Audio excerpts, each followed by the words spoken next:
Hey, bonjour les amis. Un Québécois aux Philippines, Yves. Je fais une petite vidéo mix avec quelques informations, quelques précisions, puis les dernières nouvelles. On va commencer par l'Internet. J'ai l'électricité depuis le 7 octobre. On est le 9, j'ai toujours pas l'Internet. Tout comme l'électricité, les lignes Internet ont tombé.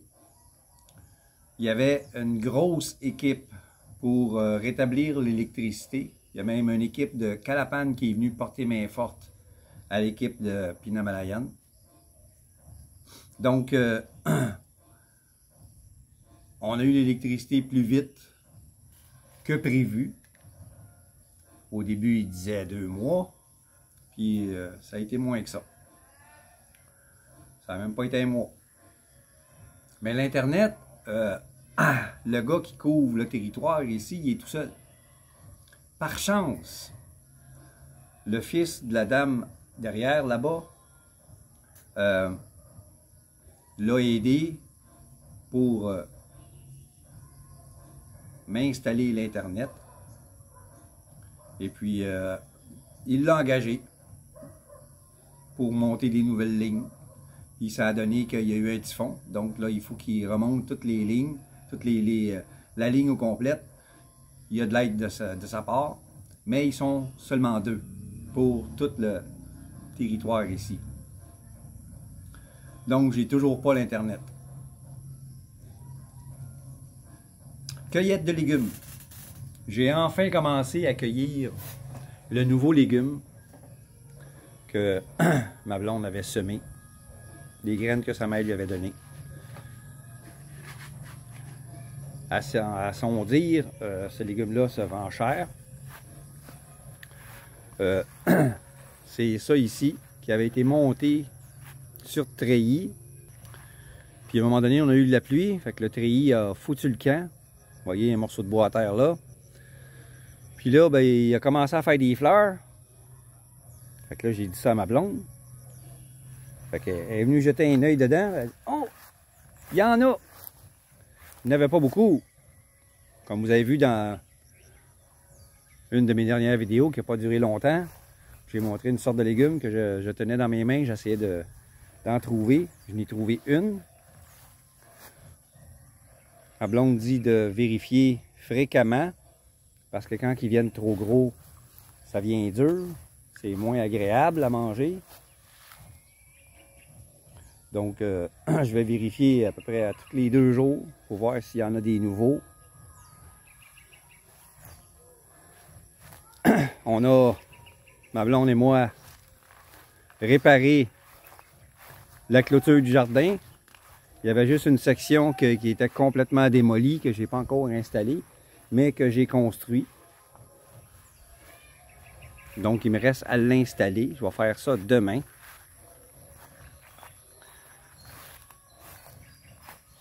Puis dans les sacs que j'avais préparés de terre, ma blonde a planté des poivrons. Puis elle a réorganisé le jardin. Elle a mis les sacs un peu trop collés à son goût, fait qu'elle a tout réorganisé ça. Elle dit, tiens, comme ça. Elle dit, je vais te laisser un passage ici. Tu vas pouvoir rentrer, faire les cueillettes. À ton aise. Ok, boss. Appelle-moi pas boss. J'aime ça la taquiner un peu. Vous voyez, c'est la section qui est démolie complètement. Le reste, j'ai pu tout sauver en remettant des nouveaux piquets. Mais il y a des plantes que j'avais plantées autour qui font dur. Mais ça c'est dur à tuer, ça va revenir, ça. Celle-là, demain, il faut que je mette un piquet pour la remettre droite. La plante ici, elle a couché complètement sur le côté. Celle-là a survécu, tant mieux, je trouve ça très beau. Ça aussi, ça a survécu. Celle-là aussi, il va falloir que j'y mette un piquet. J'ai fait un peu de ménage comme ça, là, ramasser des bouts de bois. J'ai coupé ça parce que mon voisin était supposé venir prendre le bois pour se faire du charcoal. Il est toujours pas venu. Fait que là, j'ai pris la machette puis j'ai coupé ces bouts-là parce qu'ils rentraient dans le jardin ici, là. Je pouvais pas remonter à la clôture. Fait que j'ai coupé ça.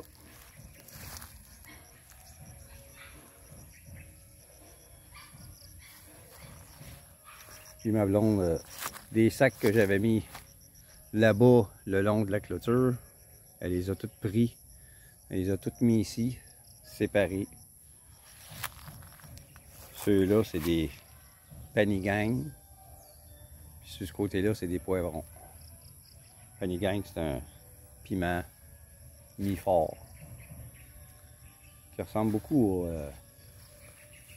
au cayenne comme grosseur. Aujourd'hui, j'ai trouvé de l'engrais à tomates. Mes plants de tomates fondures. Il manque de quoi dans le sol. Fait que là, j'ai acheté de l'engrais à tomates.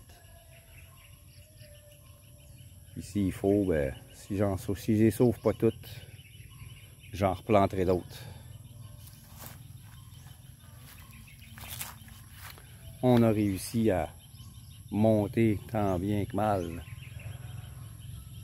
les fèves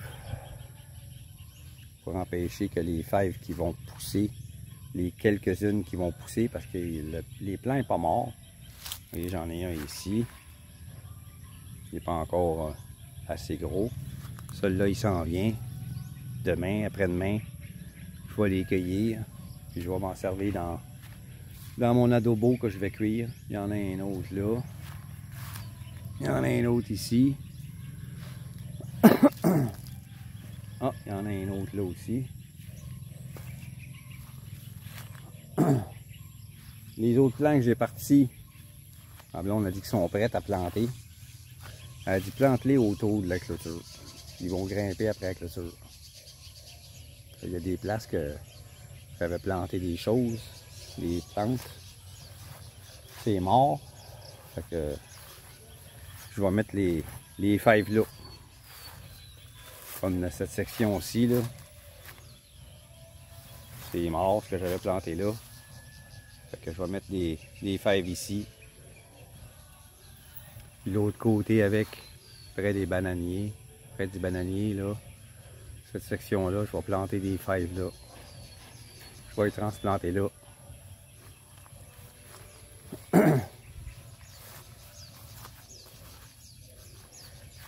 Mes patates douces pourpres sont pas encore prêtes. Les plants n'ont pas fait de fleurs. Fait que j'attends. J'ai récolté les blanches. Ça m'en a donné un gros bol. Avec ça, je me suis fait une frite. Avec de la sauce. Sauce maison que j'ai trouvé une recette excellente. Ici, ces plants-là ont survécu parce que la clôture n'a pas tombé. Ils vont me rester juste à enlever la mauvaise herbe autour. Ça va lui donner un coup de pouce.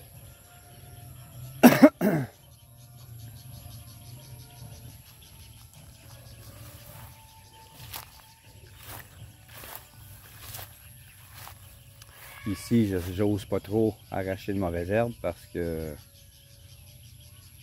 le plant a commencé à s'enraciner. Si je veux qu'il fasse de la fleur, il ne faut pas que je le bouge trop. Que je bouge trop le plant sans le déraciner. Ma blonde a lavé mon troc. Il était sale. Oh! Il était boueux. Moi, c'est quelque chose que je déteste faire, laver une voiture. Moi, je prends ça, je vais du point A au point B, that's it. Ici, ils sont maniaques de laver le véhicule. Ils lavent leur moto une fois par semaine. Pareil comme chez nous au Québec. Ceux qui vont pas dans les lave-autos, qui préfèrent faire ça eux autres mêmes, ils lavent leur voiture une fois par semaine. Tiens, ça ici, ça va en dessous de ma cage, là-bas, que j'ai acheté, puis que j'ai transformé pour mettre des poussins dedans. Ça, c'était cassé. C'était cassé. Ça va en dessous, là. Ça rentre en dessous, sur le côté. Non, sur l'autre côté. Ça rentre sur l'autre côté, en dessous. Il était cassé. Vous voyez ici, là, on voit la fente, là. Ça a tout craqué ici. Puis ici. Puis ça ouvrait. J'ai réparé ça ce matin. J'ai fait une soudure pour le plastique. Avec un fer à souder qu'on utilise pour le plomb. J'ai pris un ressort. Et j'ai coupé ligne par ligne. J'en ai mis une là. Avec le fer, je l'ai rentré dans le plastique. Puis ensuite, j'ai pris... Je vais vous montrer ça. Je sais pas comment ils appellent ça en français.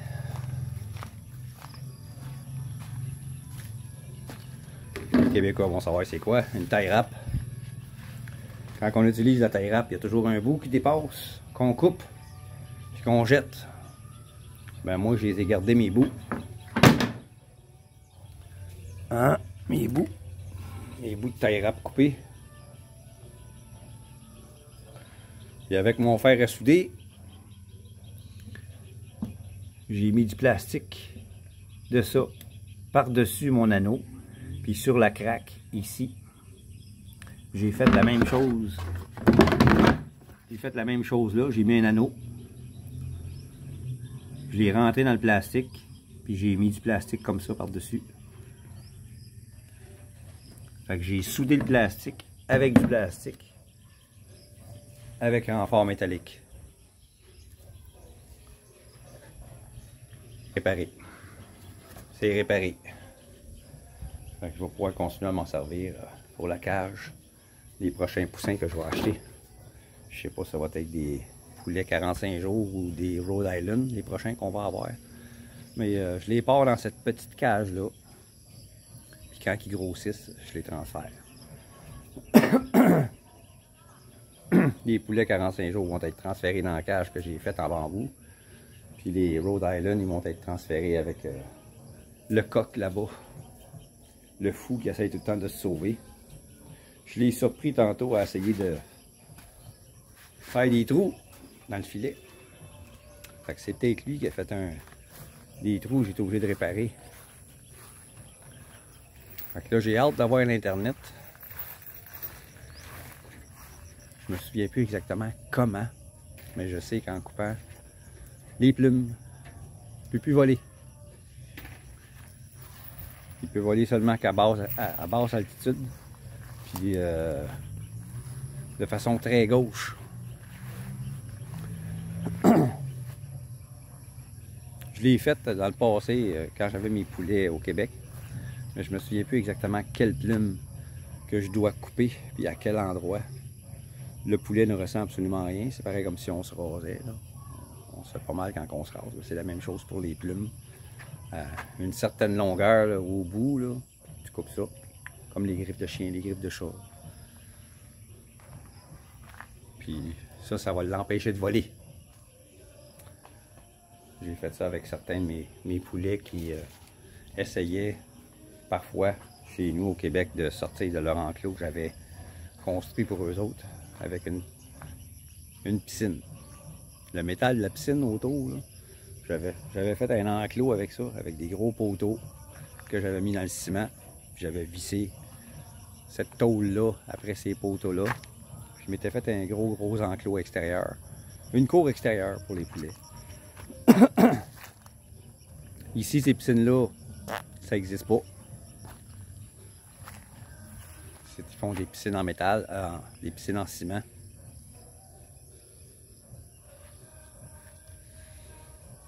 Suivant next. Fini pour le poulet, etc. Cueillette de légumes finie. Température. On est à un moment de l'année où, tout comme dans le sud, en Amérique du Sud, dans le jour, gros soleil, puis rendu le soir, regardez le ciel. Ça arrête de se couvrir. Depuis 4 jours, c'est comme ça. Gros soleil le jour, ça sent nuage, puis dans les alentours du souper, commence à pleuvoir. Hier, puis avant-hier, c'était seulement des averses temporaires, mais assez fortes. Puis ensuite, ça s'arrête. Ça peut recommencer un petit peu plus tard, vers 7-8 heures. Ça peut revenir dans la nuit comme ça revient pas. La nuit passée, c'est pas revenu, mais la nuit d'avant, on a eu deux ondées assez spéciales qui m'ont réveillé. 2 ondées qu'on a eues. Ça commençait par des grosses gouttes. J'avais l'impression de recevoir des roches sur le toit. Bang! Bang! Bang! Bang! Bang! Bang! À un moment donné, ça tombait. Là, on aurait dit qu'il y avait une pluie de roches qui tombait sur le toit. Ça durait 5 minutes, 10 minutes. Ça a fait ça 2 fois dans la nuit, ça m'a réveillé. On est à ce temps-là de l'année. Vu qu'on est tout près de l'équateur, tout comme les pays, certains pays d'Amérique du Sud, on est proche de l'équateur.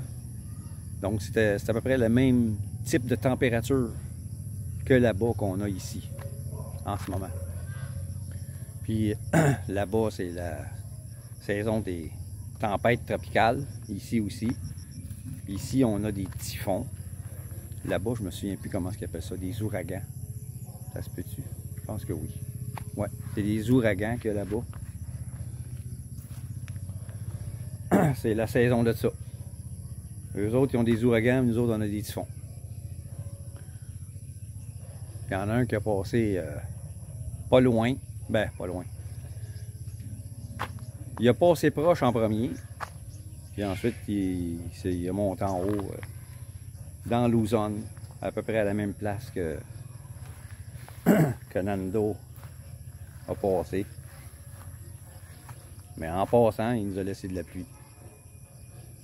Une grosse journée de pluie. Tout ça sans électricité à ce moment-là.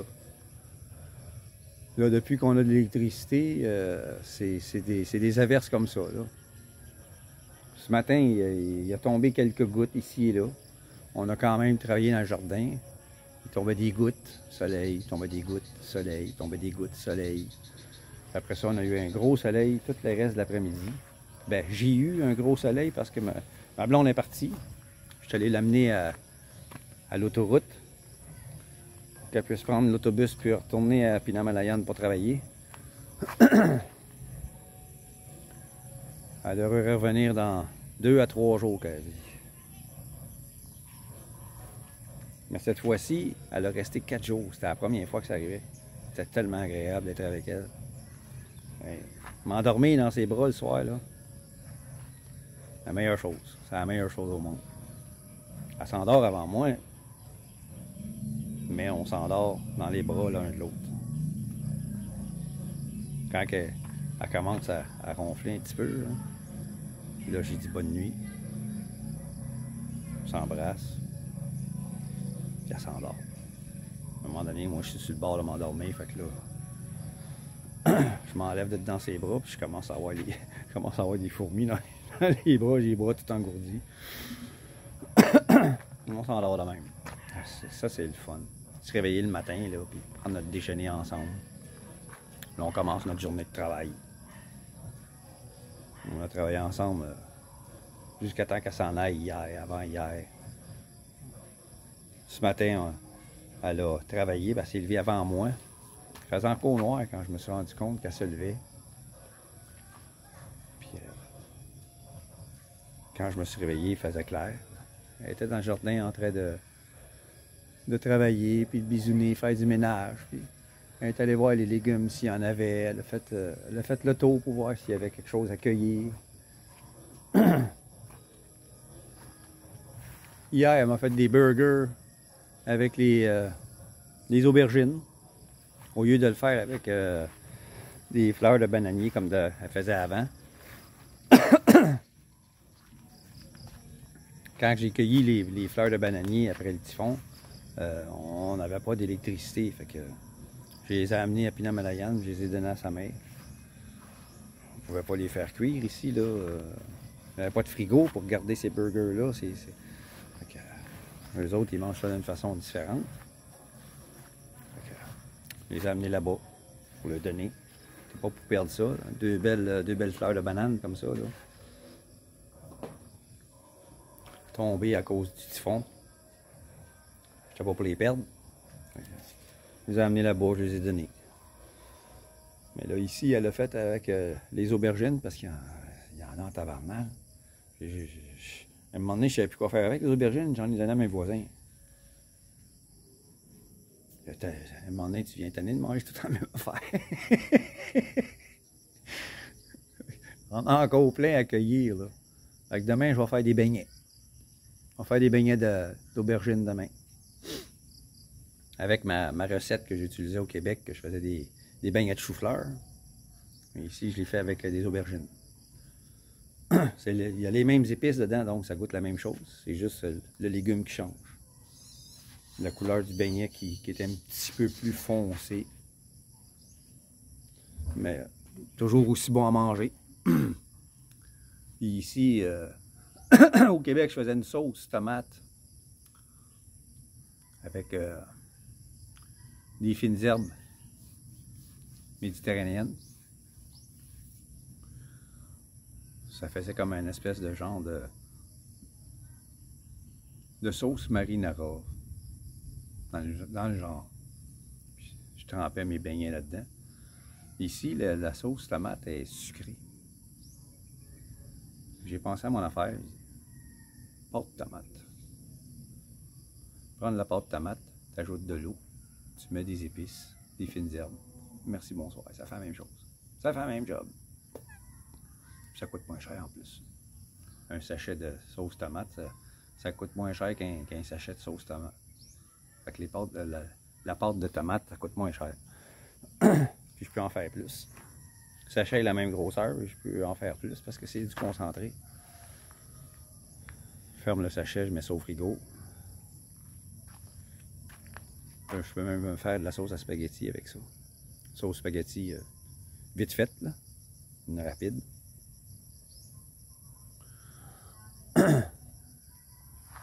J'ai des fines herbes en masse. J'ai acheté un gros sac de romarin séché.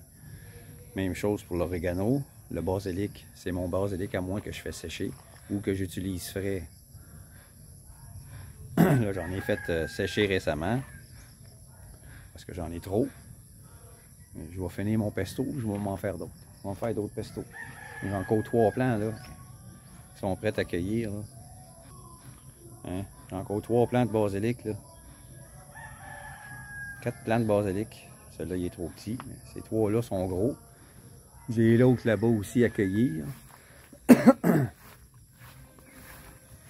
J'ai celui-là aussi encore à cueillir.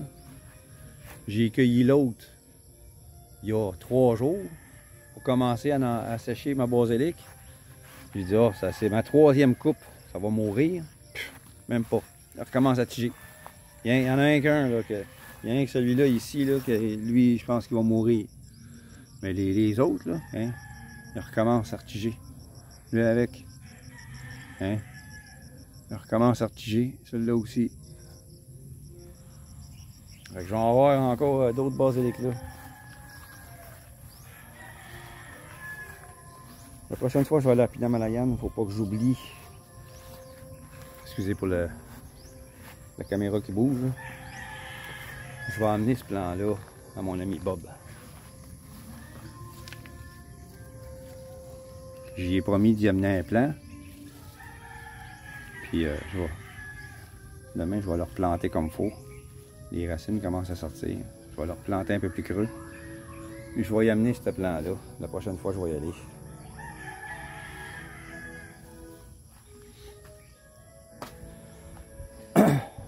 Bon, température cueillette. pas d'internet. Dernière chose au programme. Très importante. J'ai parlé de mon visa. J'ai parlé de mon visa 13A. Dans une de mes dernières vidéos. Je ne sais pas si vous avez tout compris le processus. J'ai pensé à ça. Peut-être que j'ai pas été assez clair. Je vais recommencer.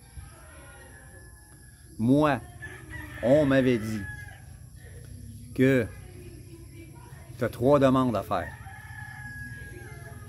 Probatoire, permanent 5 ans, permanent tout le temps. C'est faux. Probatoire, 1 an. Tu fais ta demande probatoire 1 an. Ça te donne 1 an que tu es aux Philippines. Mais tu n'as pas le droit de voyager pendant ce temps-là. Cette année-là, tu n'as pas le droit de voyager. Si tu sors des Philippines, tu es obligé de recommencer au début. Tu es obligé de refaire une autre demande pour ton visa. Parce que tu le perds. Ce visa-là, le probatoire, si tu arrives ici, tu es déjà marié avec une Filipino. Ça va te prendre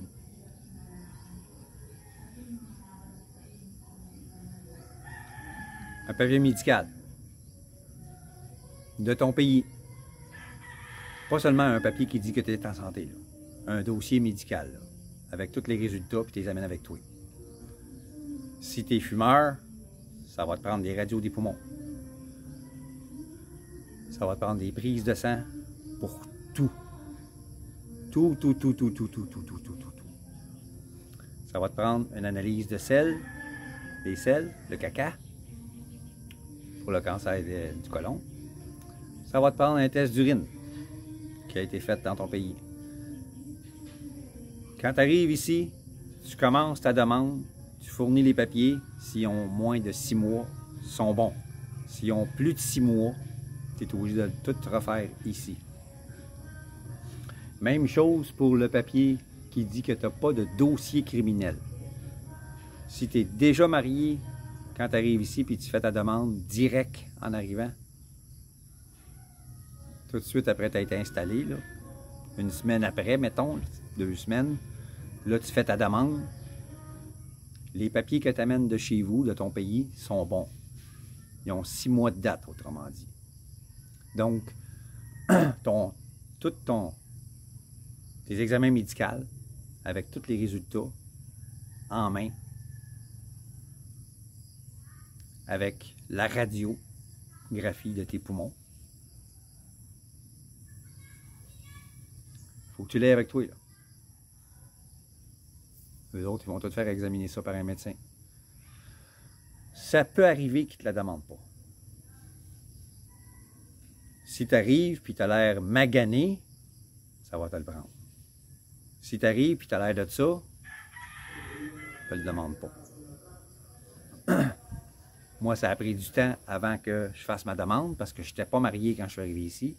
Donc, le temps de me marier, de prendre le permis, puis ci, puis ça, puis toutes les requirements pour se marier, ben ça a dépassé les 6 mois.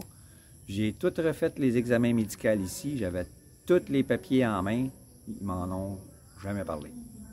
Ils ne m'y ont jamais demandé. Je les ai amenés avec mon bureau. Je les ai donnés. Pas nécessaire. Parce que j'avais l'air de ça. Prenez-vous des médicaments? Aucun. Je prenais aucun médicament. J'en prends aucun. Je lui ai même dit. Je faisais un peu de cholestérol. Mais mon médecin m'a dit que pas assez pour prendre une médication. Puis l'examen médical que j'ai ici, le médecin m'a dit que j'en ai pas. J'ai pas de cholestérol. Fait que c'est parti. Ils m'ont pas demandé mes papiers. Mais ils m'ont demandé mon papier du NBI. Comme je disais, si ça fait moins de 6 mois, quand vous arrivez ici, vous faites votre demande, vos papiers que vous avez de votre pays sont bons 6 mois. Ils ont 6 mois de date. Mais si comme moi, vous êtes pas marié, vous vous mariez ici, c'est long. Le processus est long. Ça, j'en parle pas parce que c'est un vrai mal de tête, c'est un casse-tête. Il y en a qui s'en arrangent, moi ça m'a fait suer. Ça m'a fait suer. C'est tellement plus compliqué que chez nous. Donc, moi j'ai dû aller au NBI, qui est l'équivalent ici du FBI américain. National Bureau of Investigation, NBI. Ça vous prend un papier qui certifie que vous n'avez pas de dossier criminel. Donc, quand ça fait plus que 6 mois que vous êtes ici, le papier que vous aviez chez vous ne compte plus. Si on vous demande une certification, une NBI clearance, ce qu'ils appellent, ça, ils vont faire une recherche au pays pour voir si vous avez un dossier ici. Ils n'iront pas chercher dans votre pays. Mais si vous arrivez, vous êtes bourré de tatous, là, peut-être qu'ils vont chercher dans votre pays. Peut-être.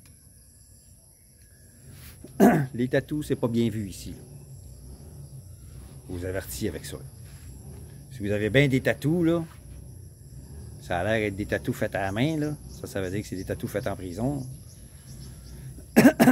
Attendez-vous à ce qu'ils fassent des recherches dans votre propre pays. Donc, soyez pas trop arrogant quand vous faites votre demande. Soyez patient, fermez vos gueules, puis suivez les instructions. Faites pas votre petit comique, hein, votre petit supérieur. Faites pas ça. Faites surtout pas ça. Donc, la première demande, moi, elle m'a coûté 11 000 quelques, entre 11 et 12 000 pesos. Le NBI clearance m'a coûté moins de 500 pesos. Les examens médicaux m'ont coûté entre 500 et 1000 pesos. À peu près. C'est ridicule. Puis, votre carte ACR va vous coûter 50 $ US.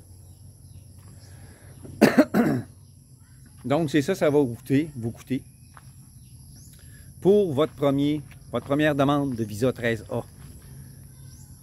Votre visa 13A probatoire. C'est ce que ça va vous coûter. Entre 1 et 2 mois avant la fin de votre visa 13A probatoire, vous retournez à l'immigration pour faire votre demande de visa permanent. En fait, c'est pas vous qui faites la demande, c'est votre épouse qui pétitionne pour vous. C'est toujours comme ça que ça se passe. Même pour le premier, c'est pas vraiment vous qui faites la demande, c'est elle qui fait la demande pour vous. Parce qu'elle, elle est résidente, elle est permanente, elle est citoyenne. Vous ne l'êtes pas. Donc, c'est elle qui fait la demande pour vous. Elle va être appelée la pétitionneur. La deuxième, c'est la même chose. La deuxième, ça m'a coûté plus cher parce que probablement que c'est à cause que ça devient permanent. La demande, la première, la demande elle-même, m'a coûté à peu près la même chose, entre 11 et 12 000 pesos. Là, j'avais besoin d'une NBI clearance encore. Cette fois-ci, je pense que ça m'a coûté 200 quelques pesos. J'avais pas besoin d'examen médical. On m'en a pas demandé.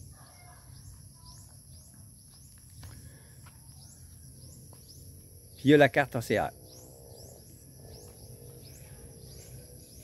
Fait que j'ai payé une première shot de 11 600 quelque chose, je pense. Ensuite, j'ai payé un autre shot de 3500 parce que ils ont cru que je n'étais plus avec ma femme parce qu'elle était à Batahan puis moi j'étais ici. Fait que le bureau à Mané, ils ont dit ça a l'air d'être un mariage blanc ça. Fait que là, il a fallu qu'on fournisse un papier de la tournée qui m'a coûté 500 pesos qui prouvait qu'on habitait ensemble. Ça me prenait aussi un papier du barangay parce que j'étais déménagé ici puis j'avais pas fait le changement d'adresse. Fait que c'est pour ça que ça m'a coûté un montant supplémentaire pour le changement d'adresse. Ça, je me souviens même pas c'est combien, je pense que c'est 2000 que j'ai payé à cause du changement d'adresse. Ça me prenait un papier du barangay. Ça coûte pas cher. C'est une trentaine de pesos, je pense. 35 pesos, quelque chose comme ça. Pour dire que j'habite ici maintenant, depuis tel temps. C'est à partir de ce temps-là, depuis que j'avais fait ma première demande quand j'habitais à Batahan. Ils comptent ça au mois. 200 pesos par mois. C'est pour ça que ça m'a coûté à peu près 2000 pesos pour le changement d'adresse. Plus le papier du barangay. Puis là, il a envoyé ça à Manille. Mais c'est le patron d'ici à Calapan qui est parti avec. Puis là, une fois rendu là-bas, oh, il manque encore quelque chose. C'était un autre papier, je ne me souviens pas lequel. Un autre papier qu'il fallait que j'aille chez la tournée. Je pense que c'était pour ça, le changement d'adresse. Fait que ce papier-là, il m'a coûté quasiment 400 pesos, plus le 2000 pour le changement d'adresse. Fait que tout ça inclus, ça a monté à 3500. Il y a un 1000 supplémentaire qui s'est ajouté, là, je sais pas pourquoi. Là.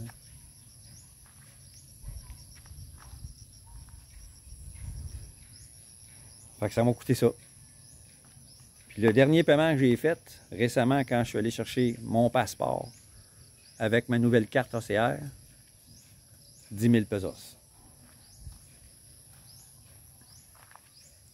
Fait que comptez ça de même pour le deuxième, là. Si vous êtes à peu près dans la même situation que moi. C'est ça que ça va vous coûter. C'est sûr qu'ils vont vous demander tout le temps Merienda. Corruption. Vous n'en donnez pas, vous attendez plus longtemps. Vous en donnez, vous attendez aussi longtemps. Vous vous faites fourrer. Fait que moi, j'en donne pas. J'ai donné une fois de la Merienda, puis j'ai vu que ça n'a rien donné. Manger de la marge, j'en donne plus. Tu as voulu me fourrer, c'est la dernière fois. Fait que quand la dame m'a demandé, la dernière fois que je suis allé, la première fois qu'on est allé, elle a demandé à ma femme. Ma femme a dit qu'on n'en a pas. Moi, j'y avais dit avant de rentrer, j'ai dit, pas de corruption. Si elle demande de l'argent supplémentaire, non, on n'en est pas. On n'en donne pas. La dernière fois que je suis allé tout seul. Elle s'est asseyée encore. No Merienda, sir? J'ai montré ce que j'avais dans mon portefeuille. Ben, j'ai sorti de l'argent, puis j'ai donné 10 000. Puis là, j'ai montré ce qui me restait. 3 000. J'ai dit, il me reste ça pour le mois. OK. Je m'en suis sauvé de même. Comme je l'ai dit dans une autre vidéo, je pense que j'en avais parlé, amenez pas trop d'argent avec vous autres. Montrez pas ce que vous avez dans votre portefeuille à cette dame-là, à cette personne-là. La personne au comptoir, là, ouvrez pas votre portefeuille devant elle pour vous montrer combien vous avez. Parce que les autres, ils voient un paquet de 1000, là, puis là, ils vont vous demander des Merienda. Vous n'avez pas le choix. Si vous ne donnez pas de Merienda, wait a minute. Là, ils vont te faire attendre 1 heure, au comptoir. Ils vont te faire végéter. Puis là, ils vont revenir. Ah, là, il y a un délai. Ne donne pas l'argent, mon esti, tu vas attendre. Ils te mettent sur une tablette, puis ils te font attendre. C'est ça qui est arrivé à un de mes amis. Mon ami Bob, là, je vais lui donner une plante. Lui, ça fait plus longtemps que moi qu'il attend. Il l'a pas encore, là. Il l'a pas encore, son visa, là. Ouais. Il se présente là-bas, il rouvre son portefeuille, puis il est plein à craquer, son portefeuille. Ouais, mais ça, c'est l'argent pour le mois, puis il y a de l'argent là-dedans qui est prévu pour acheter un lot de terrain. Ou, à ce moment-là, quand il est allé, je pense que l'argent qu'il avait dans son portefeuille, c'était pour se faire construire un sidecar pour aller pour faire un tricycle avec le scooter, la moto de sa blonde. Parce que lui, il est plus grand que moi. Les sidecars, t'embarques là-dedans, ici, lui, il n'est pas capable d'embarquer là-dedans. Là. Il a la tête qui est à côté sur le toit, là, puis il cogne tout le temps. Il s'en est fait faire un à sa grandeur. Avec l'argent dans notre portefeuille, ça servait à ça. Puis là, ben, la madame a vu l'argent, elle a demandé une Miranda. No way! Et si boire. Qui a répondu sec. Il attend encore. Il attend encore. Fait que essayez d'être smooth. Suivez la vague, puis servez-vous de votre cerveau.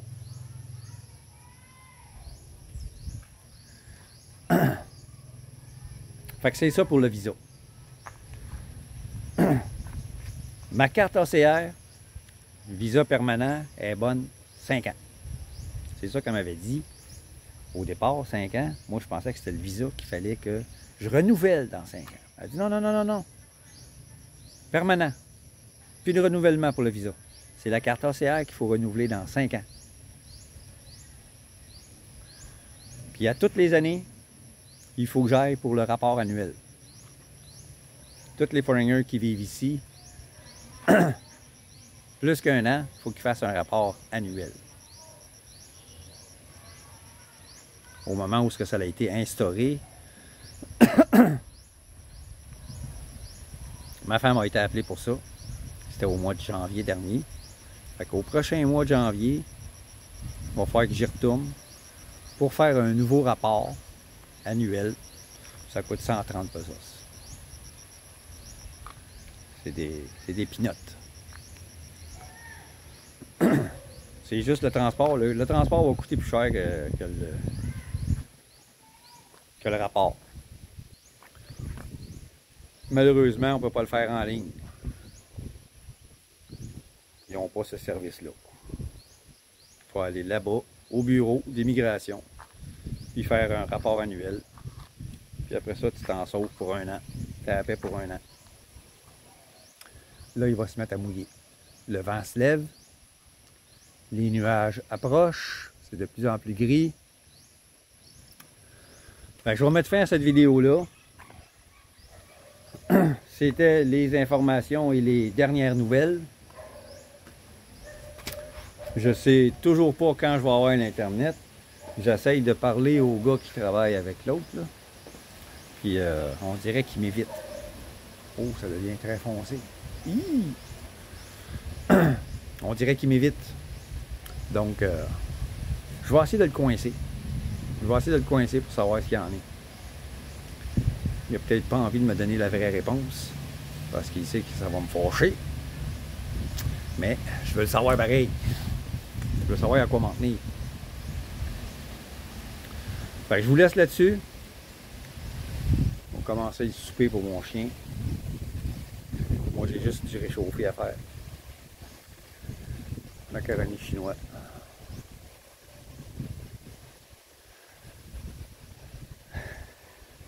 Faites attention à vous, les amis. À la prochaine.